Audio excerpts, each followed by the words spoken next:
Ako ste mislili da ćete baš da me se otarasite načisto, nećete. O čemu jutros da vam pričam? Palo mi je na pamet to da vam ispričam koliko neke traume iz detinjstva mogu da ostave posljedice za ceo život.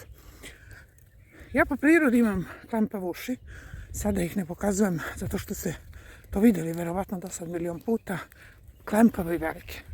Još iz osnovne škole mene su deca zadirkivala zbog toga i naravno zvala me sa kojakim imenima.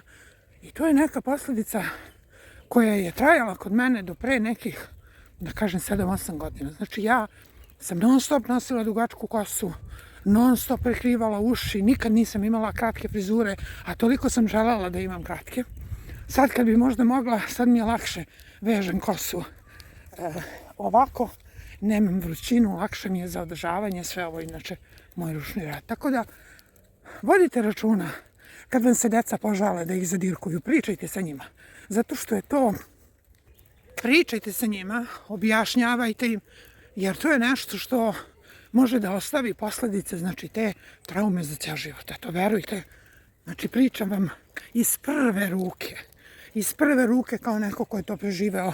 U moje vreme nije bilo operacije uši, mislim bilo je, ali ne kao sad. Ne kažem ja da vi treba da vodite dete u 3. 4. razredu da operiše uši, ali ukoliko vam se požali, vidite kako ćete to da rešite, jer to je zaista veliki problem i to su zaista velike traume.